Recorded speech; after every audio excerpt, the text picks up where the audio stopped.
Good evening, Patriots, and welcome to another edition of the Douglas Ducote Show. You had many places to be tonight. You chose to be here with me, and for that, I am forever grateful. Thank you very, very much. Hope that whatever you did over the weekend, you were safe, you had fun. I know I did.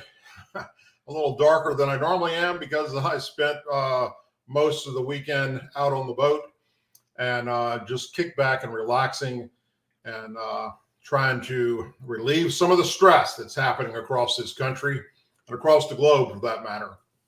And taking the boat out or going to the beach happens to be the right therapy for me, at least. Let's kick right into tonight's show with the battalion commander of Minnesota Governor Tim Waltz. Former Minnesota Army National Guard unit issued a scathing message to Vice President Kamala Harris' running mate, aimed mounting stolen valor accusations. I do not regret that Tim Waltz retired early from the Minnesota National Guard, did not complete the Sergeant Major Academy, broke his enlistment contract, or did not successfully complete any assignment as a Sergeant Major. Unwittingly, he got out of the way for better leadership. Lieutenant Colonel John Kolb wrote on Facebook. The Daily Mail reported.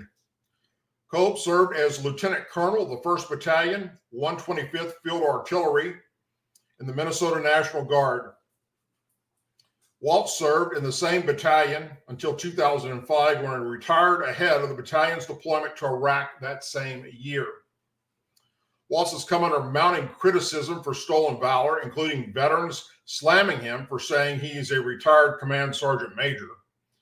Waltz had earned the rank of Command Sergeant Major before his retirement, but his rank was reduced months after retiring to Master Sergeant as he did not complete the required coursework with the United States Sergeant Major Academy. So his promotion was conditional only. Condition that he complete the academy. Retired Command Sergeant Major rank was promoted by the Harris campaign until last week, when it changed Waltz's biography to read that he served as a Command Sergeant Major. Waltz retired from the Minnesota National Guard in 2005 after 24 years of service. He then launched a successful congressional campaign and was sworn in as a member of the U.S. House of Representatives, Minnesota, in 2007. Lieutenant Colonel Kolb continued in his social media posts that he does not have a comment on Waltz retiring early, as it was his right to retire early, but that he is fraudulently using the retired Command Sergeant Major rank. By all accounts and on the record, he was a competent chief of firing battery, gunnery sergeant, and first sergeant. I cannot say the same for his service setting, frocked in the Command Sergeant Major chair. He did not earn the rank or successfully complete any assignment as an E9, he said. He did not earn the rank or successfully complete any assignment as an E9, Kolb wrote in the reported social media post. An affront to the non-commissioned officer corps that he continues to gloom into the title. I can sit in the cockpit of an airplane. It does not make me a pilot. Similarly, when the demands of service and leadership at the highest level got real, he chose another path. When the demands for service and leadership at the highest level got real, he chose another path. Kolb tagged retired Command Sergeant Major Thomas Berherds in the post, according to the Daily Mail, who replaced Waltz in the battalion when he retired, and said that the former leader that took his place was a great leader. Thomas Berherds was the right leader at the right time. He sacrificed. He took the answer he called, leaving his family, business, and farming partner, brother to train, lead, and care for soldiers. He earned the privilege of being called a Command Sergeant Major, he wrote. Like a great leader, he ran towards and not away from guns. Berherds has been sounding the alarm on Waltz's military career since Harris first announced the Minnesota governor as her 2024 running mate. He used the rank that he never achieved in order to advance his political career. I mean, he's still saying he's a retired command sergeant major to this day, and he is not. He used the rank of others to make it look like he's a better person than he actually is. Reports of the Lieutenant Colonel's Facebook post have since spread across social media, including Donald Trump Jr., former President Trump's son, writing, Tim Waltz, battalion commander, obviously, absolutely destroys him over his stolen valor. How long is the left-wing media going to keep ignoring all of this? Well, I can assure you, sir, that they're going to keep ignoring it until the bitter ends, because that's what they do. They cover for the left and for Democrats. Minnesota Governor Tim Waltz has ties to Muslim cleric who praised Adolf Hitler online and commended the Islamic terrorist group Hamas for the attacks against innocent Israelis on October 7th.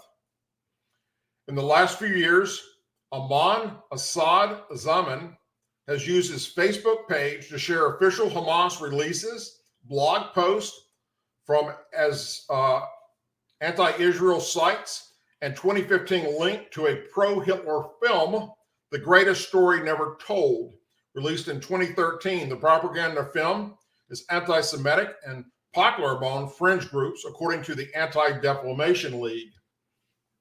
Walt's administration has also donated over $100,000 to this imam. Muslim American Society of Minnesota, according to state records reviewed by the Washington Examiner. Federal prosecutors have described the Muslim American Society as founded as the overt arm of the Muslim Brotherhood in the U.S., according to court records, the outlet first reported. Designating a terrorist group by the United Arab Emirates in 2014, the Muslim group faced criticism in 2019 when a video emerged of children at a Philadelphia chapter event calling for Jews to be killed. A reaction to Representative Kate Potter, Democrat California, condemning the October 7th. A day later, Zaman asked if she would reaffirm the right of Palestinians to defend themselves. This Muslim group, in a statement on October 7th, declared it reaffirms its unwavering support for the Palestinian people in the struggle against Israeli occupation. In May of 2023, Zaman attended a mosque security meeting with Waltz and their office. Social media posts reviewed by the Examiner also indicated that the imam participated in a Ramadan event hosted by Waltz in May of 2019. A recent Washington Free Beacon report also reported Waltz's appearance at a 2019 event with an anti-Semitic scholar who supports terrorism against Israel. Saban, officially from Bangladesh, expressed solidarity with Palestinians for the Hamas-initiated October 7th terrorist attack on Israel. He also shared a Palestinian flag image on Facebook in support of a post criticizing the Biden-Harris administration for its stance on Israel. The imam reportedly participated in a May 2020 event with Waltz to advocate for peaceful protests during the Black Lives Matter riots in Minnesota following George Floyd's death. Previously, in April 2019, he delivered an invocation of Waltz's state of address, and he called for an end to a government shutdown along Waltz in January 2019, the Washington Examiner reported. So besides stolen valor, besides letting your city burn to the ground, besides not doing the right thing to call in the National Guard for 3 days, he also has ties to terrorists. What else could you ask for Vice President Kamala Harris? Are you fucking kidding me? This guy, look, if you keep him, hopefully this is going to be the thing that drives Donald Trump across the finish line. Even if you don't keep him, as this continues to mount, hopefully, whoever you choose would be better than this frigging guy. who loves terrorists, but guess what? That kind of fits right in the line of you, Camilla, because you won't open borders, for crying out loud, which has terrorists flowing across. You've probably never heard of a lady by the name of Lisa Hansen. She is a former wine and coffee bistro owner, and she was thrown in jail for violating Minnesota Governor Tim Waltz lockdown orders. Now the presidential candidate for VP. He shut down and destroyed her small business. And now she's warning Americans, you do not want tyranny at this level. She's a mother of 8 children and soon to be 18 grandchildren. Hansen said beside a speeding ticket she received as a teenager, she had always been a law-abiding citizen and owned businesses with her husband for more than 30 years. At the time, the COVID-19 pandemic was in full swing in 2020. Hansen said in an interchange wine and coffee bistro in Alberta Lee, about 90 miles south of Minneapolis. She had been open for about 8 years. Her wine and coffee bistro initially complied with the shutdown order that March. However, Hansen said she watched for months afterwards as Waltz never fully reopened the state when it came to business demands, non-essential such as bars, restaurants, gyms, dance studios, and salons. By contrast, the governor never shut down liquor stores, big box stores like Kmart or Walmart, Target, or even, get this, strip clubs. He shut down a lot of mom and pop shops. Those folks that were just trying to make a living and provide a great product and a great service, Hansen said.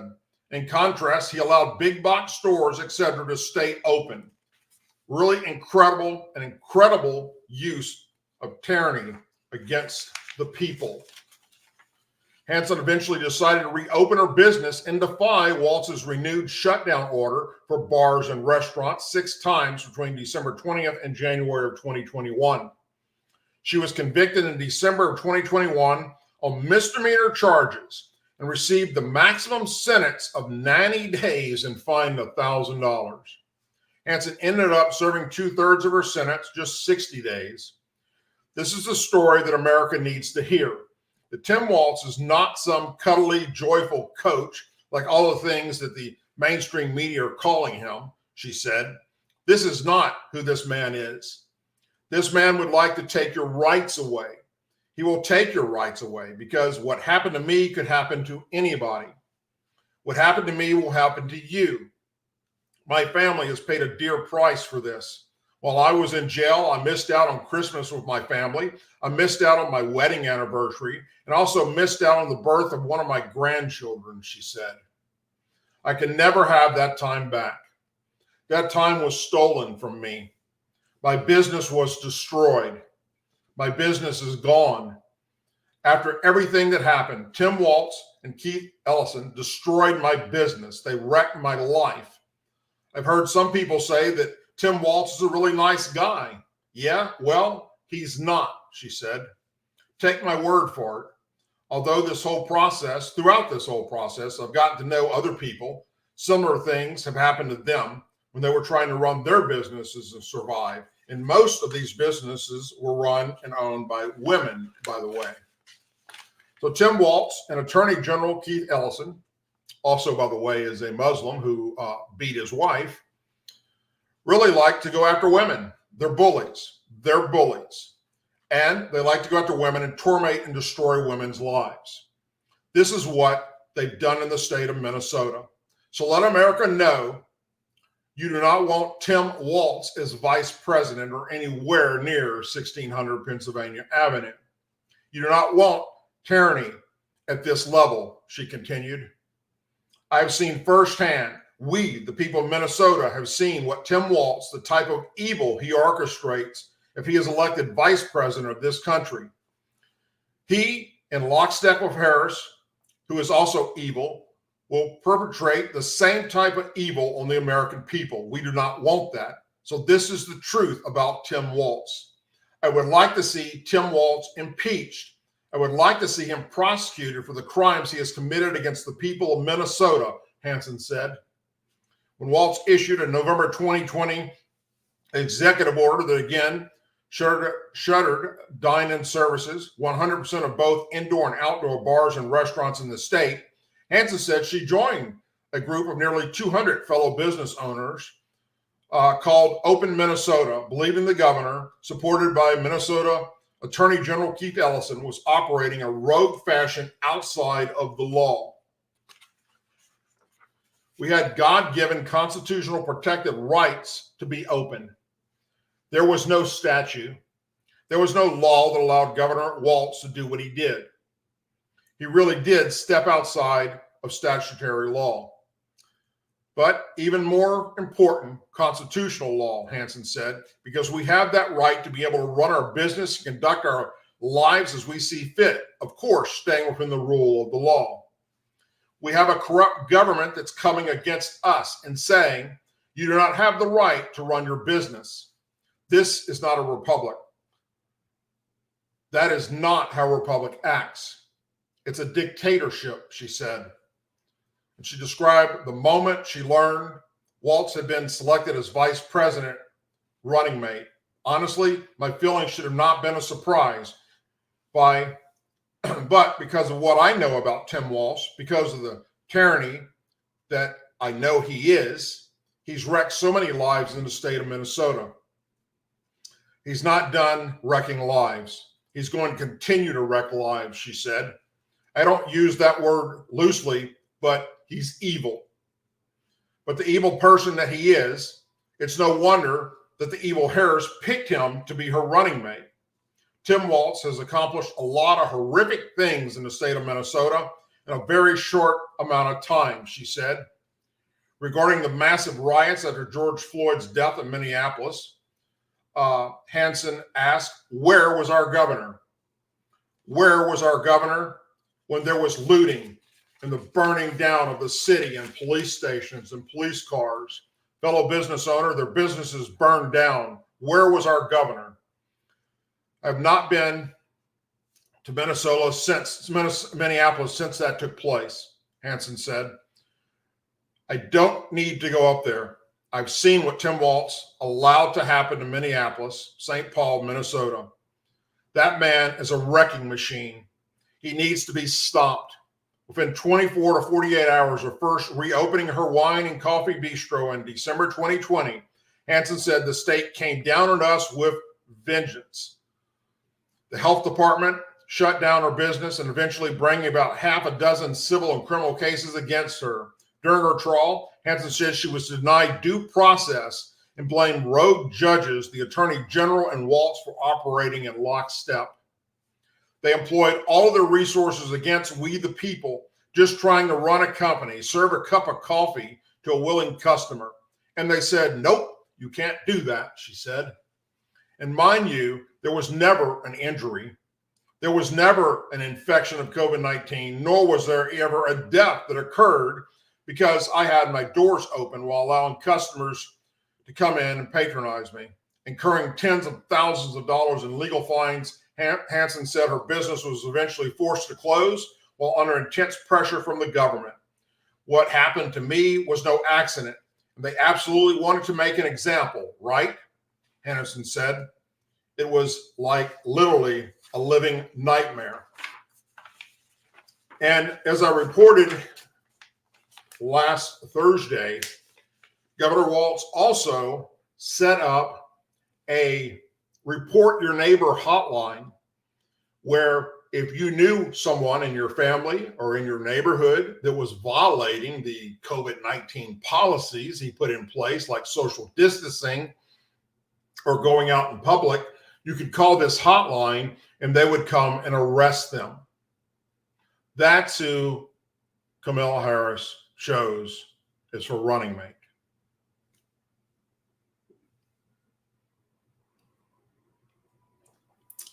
In a sign of what's to come, Kamala Harris does win in November.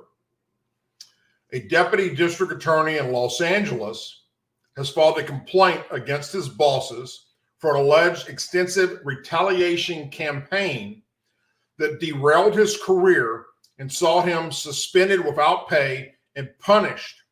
Why? You're not going to believe this, folks. For misgendering a convicted child predator and killer. The latest in roughly 24 whistleblower lawsuits state, for the past 2 years, Gascon has tried to silence me. Shay Son, the prosecutor, told Fox News Digital. He has suspended me without pay, threatening my livelihood, attacked my credibility, tarnished my reputation, demoted me, investigated me, and harassed me. Shane is accusing Los Angeles District Attorney George Gascon, the county, and other officials of whistleblower retaliation and the intentional infliction of emotional distress, according to court filings. In one incident, Gascon's office sought to investigate him for insubordination while he was away on an approved vacation, the filings allege. But much to the conflict stems from Gaston's handling of James Hannah Tubbs, a convicted child molester who also bashed his own friend's skull in with a rock. Tubbs was about to be paroled from an adult men's prison on assault charges in 2021, but Los Angeles prosecutors asked for a custody transfer so he couldn't face justice in connection with a 2014 attack on a 10-year-old girl. The complaint alleges that Gaston had Shanna taken off of the case and prevented him from presenting evidence, then targeting him with sham investigations when he blew the whistle on policy and ethics violations. Shanna raised other ethic issues, including a potential violation of Marsy's law, which protects victims' rights. He was later ordered to drive 70 miles from his office in Antioch Valley to meet with top Gascon aide Joshua Inguas and suspended for misgendering Tubbs in court. In early 2022, Shanna's once promising career trajectory was derailed when he publicly revealed how Gascon's policies had led to a miscarriage of justice in the Tubbs case, nearly resulted in the release of a highly dangerous and violent sexual predator. Shanna also exposed how the Gaston administration has suppressed evidence and directed Shannon not to oppose defense counsel arguments in order to secure Tubbs' release. And jailhouse phone calls obtained by Fox News show that Tubbs and his father hatched a plan to identify as a female seeking to be housed in a girls' facility or released outright. After the calls came out, the lawsuit alleges that Shanna was told Gascon's administration was coming for him because he refused to refer to him as a her. Tubbs has a history of convictions of violent crimes and drug offenses in California, Washington State, and Idaho, and has been accused of at least 2 other attacks on girls, in addition to one that took place in Los Angeles.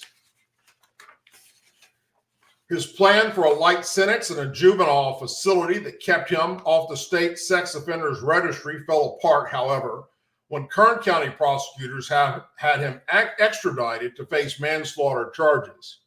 Tubbs, now 28, is accused, who's now 28 and used the name Hannah, is being housed in a California prison. In the Tubbs case, Deputy District Attorney Shai Shan did nothing but seek to uphold his ethical and legal duties to present all relative evidence to the court, his attorney, Anthony Peresco, said. Yet, because this evidence conflicted with DA Gaston's recent enacted policies and public statements, Gaston sought to suppress it. DA Gaston is facing roughly 24 retaliation lawsuits from prosecutors in his office. He's up for re-election this November, facing a challenge from an independent person by the name of Nathan Halchman. And let's hope that he loses and is out in November. Can you imagine that for a moment? A sex offender, a man, accused of multiple sexual crimes against girls and murder, does a plot with his dad that's recorded on phones from the prison that he's going to pretend to be transsexual so he can either get not put in jail or go to the women's prison. So the DA refuses to address him as a guy. I mean, as the girl, Hannah, and addresses him as him. And then the head DA goes after him for doing so. That's some sick and twisted shit right there. And oh, by the way, this district attorney is friends with Kamala Harris.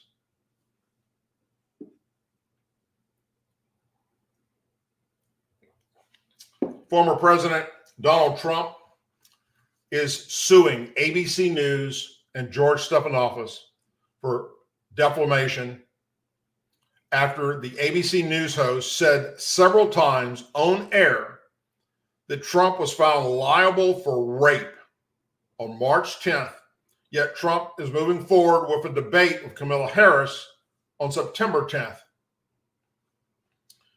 Then this happened. ABC News has a potential conflict of interest that has a lot of people thinking Trump should tell ABC to go pound sand and not do that debate. Dana Walden, a senior Disney executive whose portfolio includes ABC News, is one of Vice President Kamala Harris' extraordinary close friends, according to a report in the New York Times.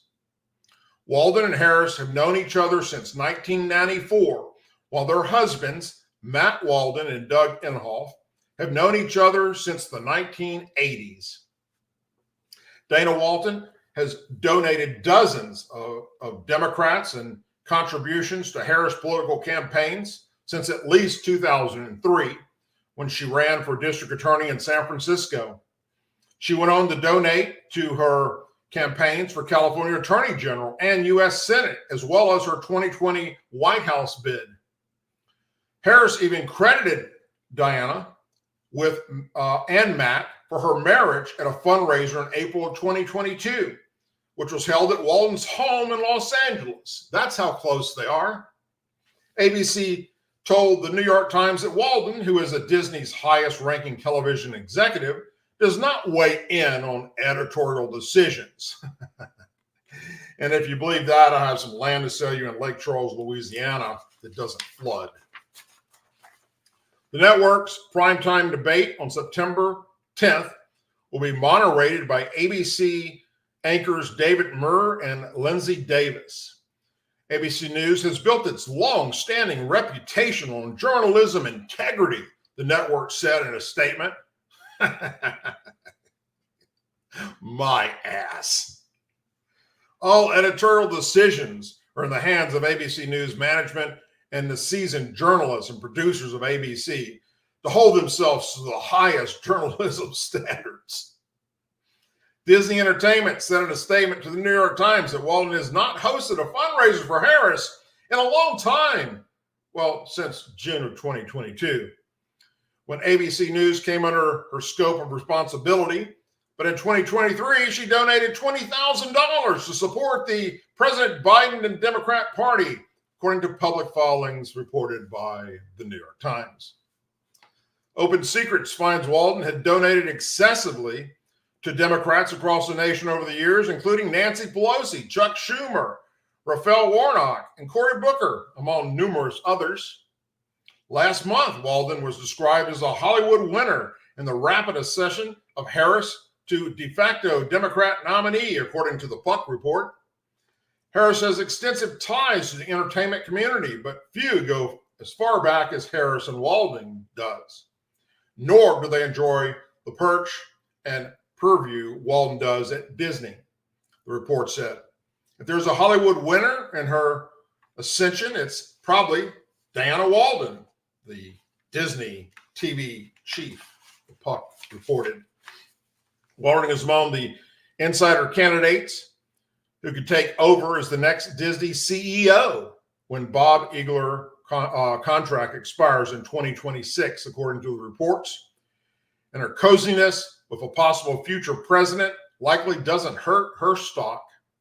Bottom line, Trump is walking into a minefield if he does this debate on ABC News.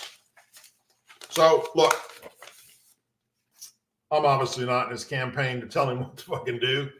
And I can't even begin to tell you what they're telling him to do or not do this go around. I know that the last go around, they screwed him over. And I know that when he ran against Hillary, they did all kinds of stupid shit by not cleaning house when he became president.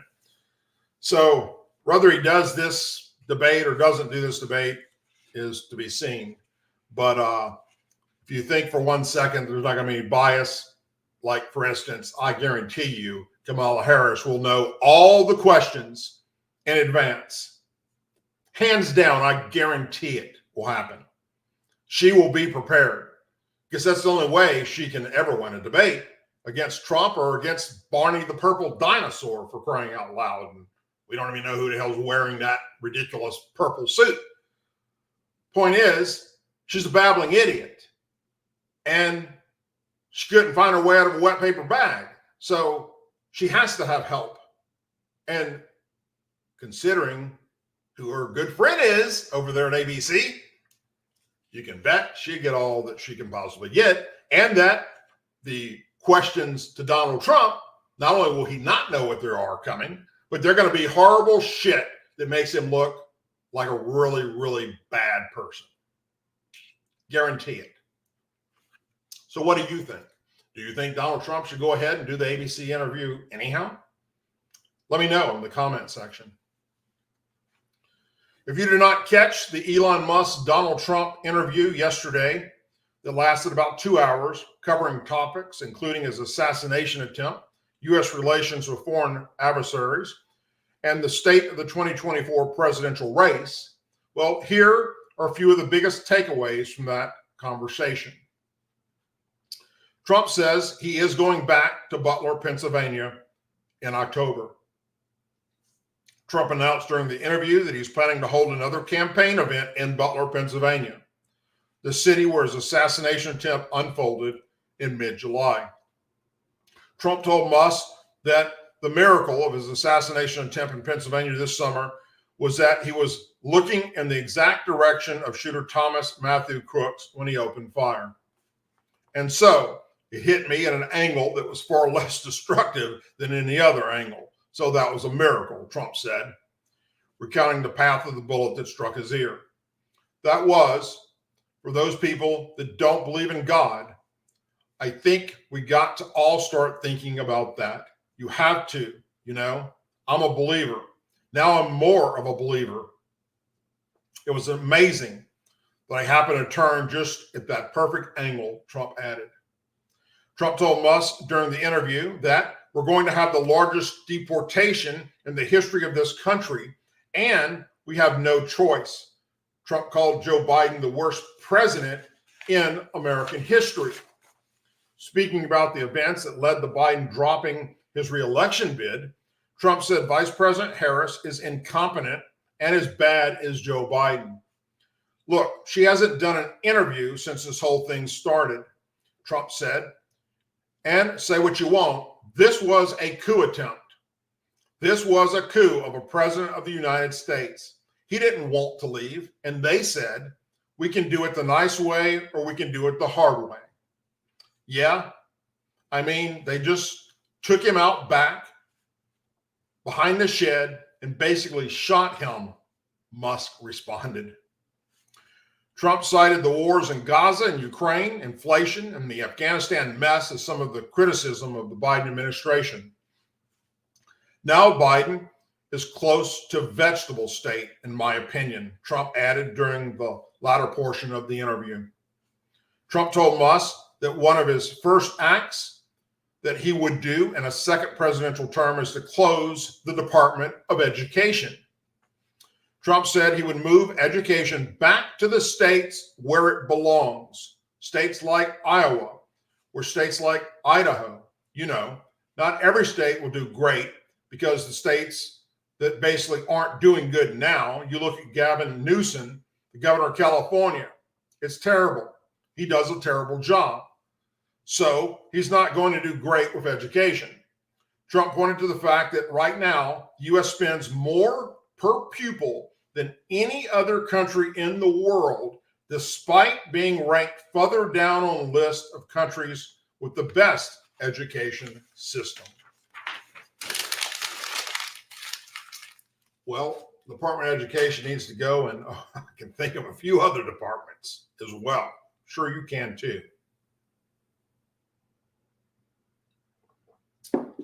Vice President Harris was mocked online for requiring campaign rally goers, you ready for this?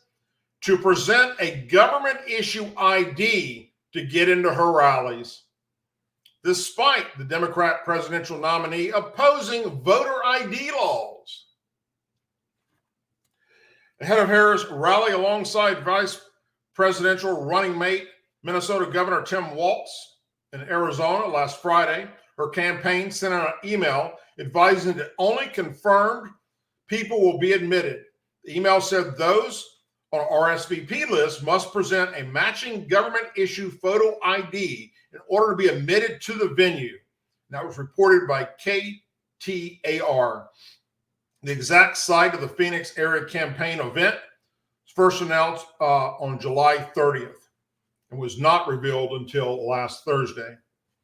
The email specified the event would take place at Desert Diamond Arena, located 15 miles northwest of downtown Phoenix, with attendees being admitted Friday between 1:30 p.m. and 3:30 p.m., according to KTAR.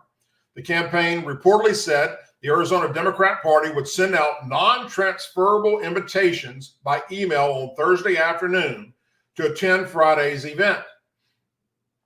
Ex-users began sharing screenshots of the email and lambasted Harris for her perceived hypocrisy. Voter ID is racist, but you can't get into a Kamala rally without an ID, actor Kevin Sorbo wrote to his 2 million followers.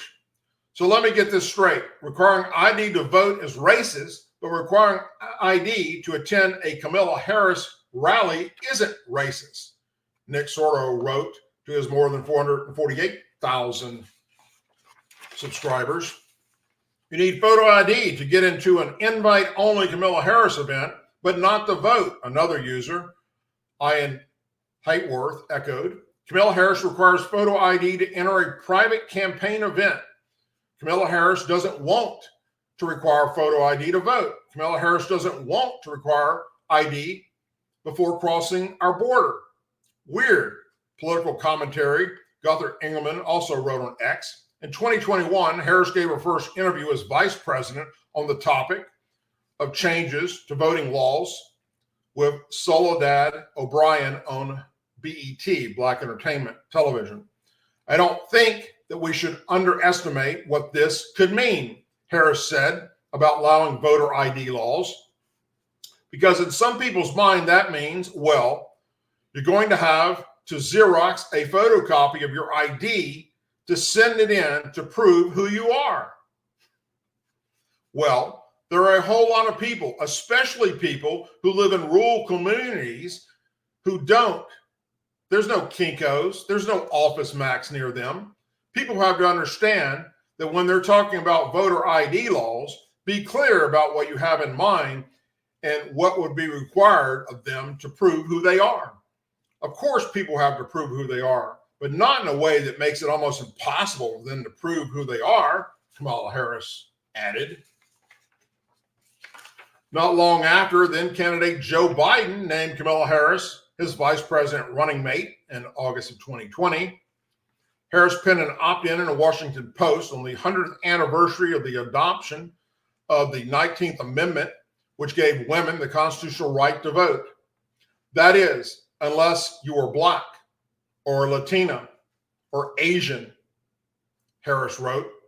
And when the 19th Amendment was ratified at last, Black women were again left behind. Poll taxes, literacy tests, and other Jim Crow voter suppression tactics effectively prohibiting most people of color from voting. The vice president candidate at the time then tried to make a comparison to modern times.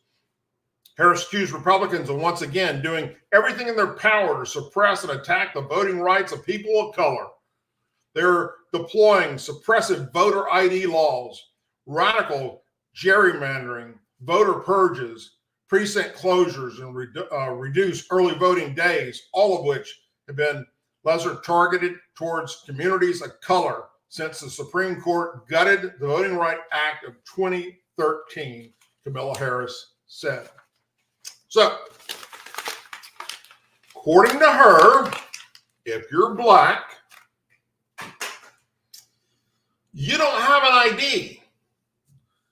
And to prove you have an ID, you'd have to go find your birth certificate, and you'd have to make a copy of that at a Kinko's or someplace because you live in an area where they don't have those. And therefore, how are you going to go vote and prove that you're who you are? But you better have one to go to her damn rally. I think you see the hypocrisy here. What a freaking crazy ass bitch. Folks, ever since my first border documentary in 2019, when I was able to meet with and do in-depth interviews with Border Patrol agents, Border Patrol union leaders, and border town sheriffs and city police chiefs, I've been telling you that the cartels are 100% in control of the country of Mexico, its government, its law enforcement, its military, and its press. And each time my team and I went back to the border, this was driven home to us by those on the front lines fighting the cartel. Well, here's a great example of what I've been talking about.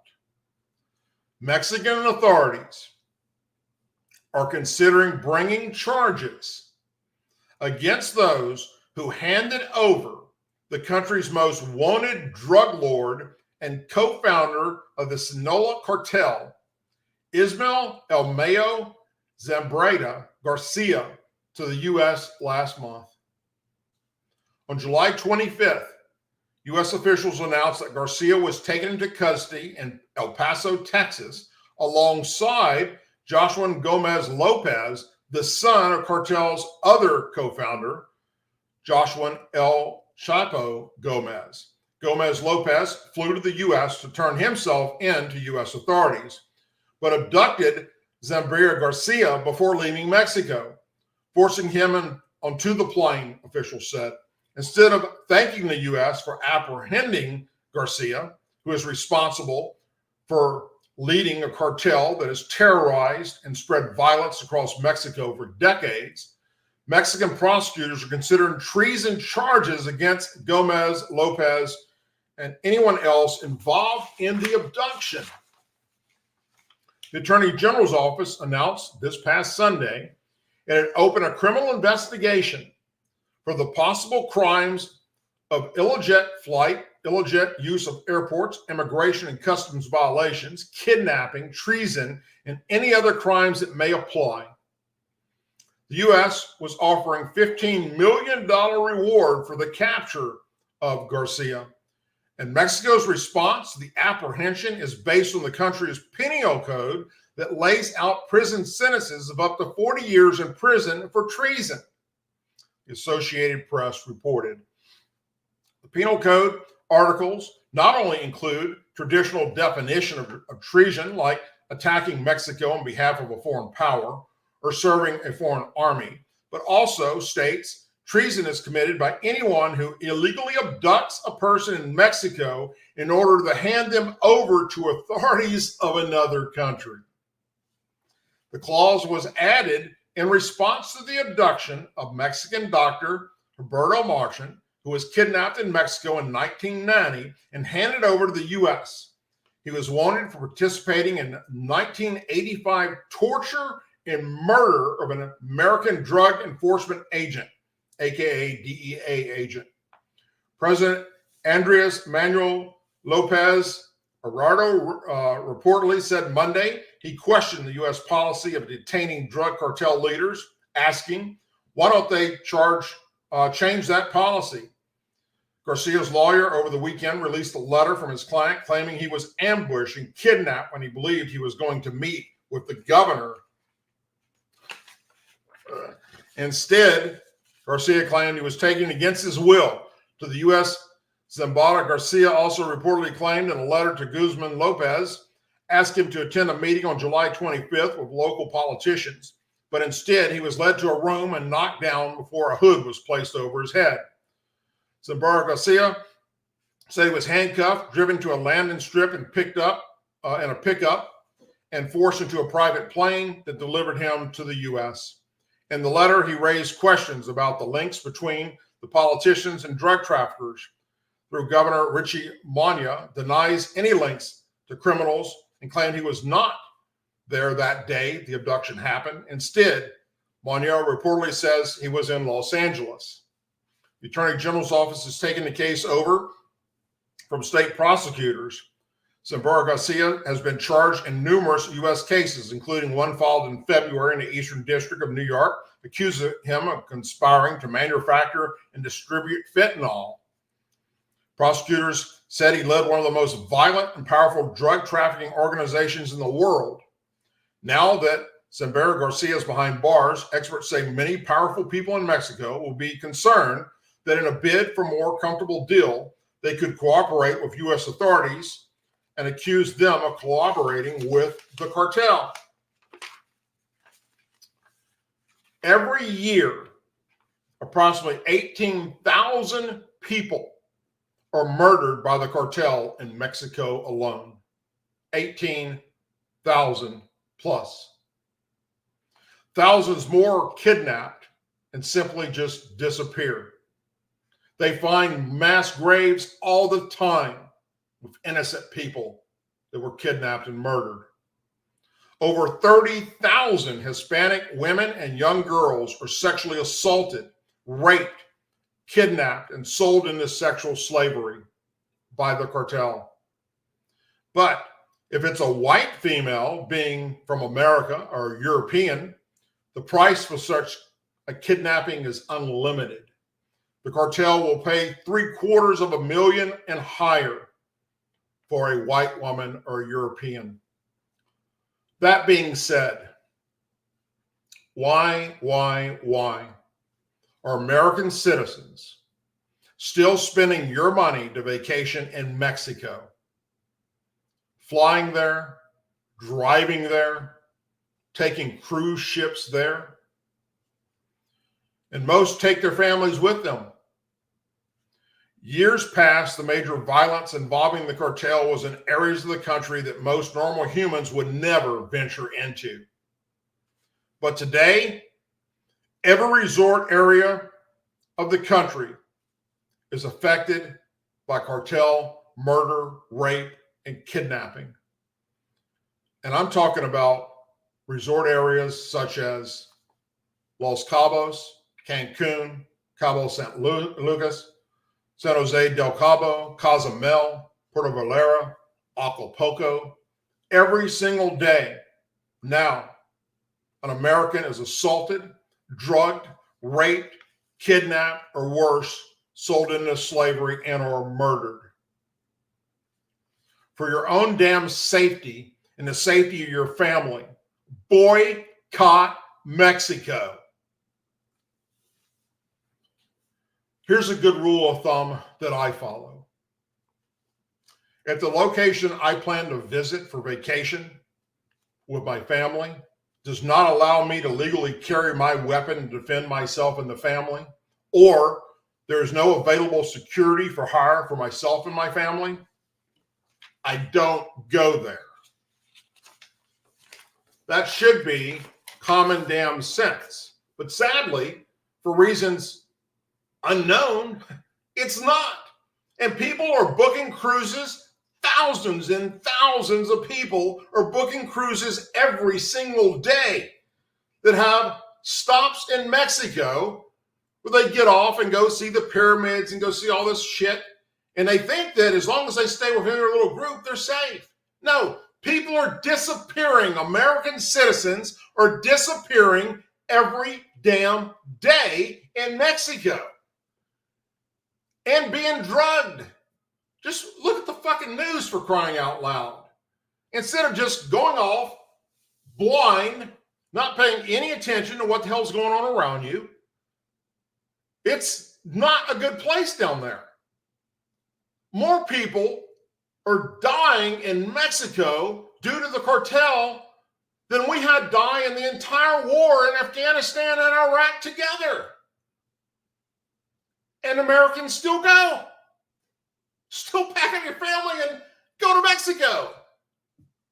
What the hell is wrong with you? If you have a family member that does this, for God's sake, please try and have a conversation with them and share the truth. It doesn't make any sense to me. I can't wrap my brain around how anyone today would go to Mexico and then say, oh, I'm just going to stay at the resort where it's safe. No, it's not safe at just the resort.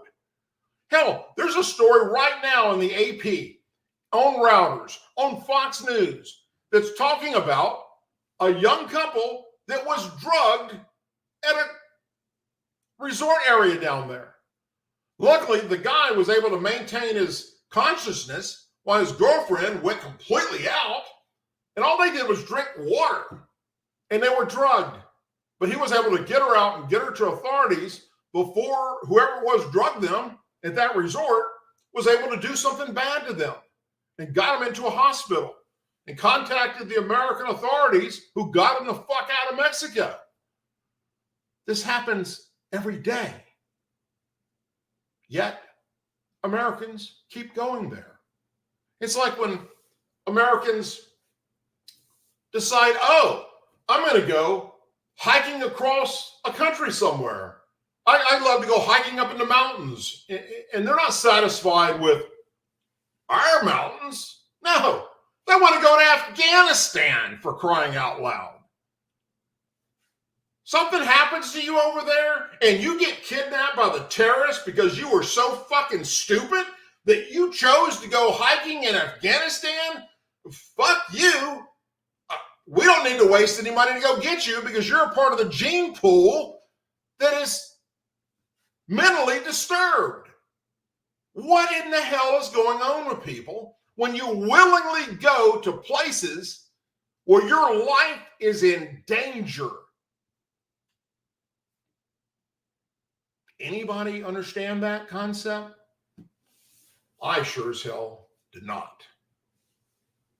Anyhow, you had many places to be tonight. You chose to be here from me, and for that, I'm forever grateful. I sure do appreciate it.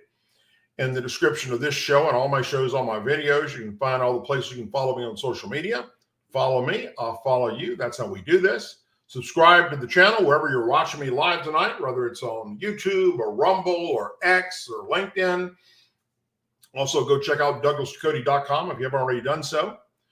And as always, please say a prayer for our men and women serving the United States military, our veterans, our law enforcement officers, our first responders, their families, our angel families, our blue and gold star families in our country. May God bless the United States of America. May God bless each and every one of you. And I'll see you back here Thursday night at 8 p.m. Central for another live broadcast of the Douglas Ducote Show. Thank you, everybody, and have a blessed and wonderful evening.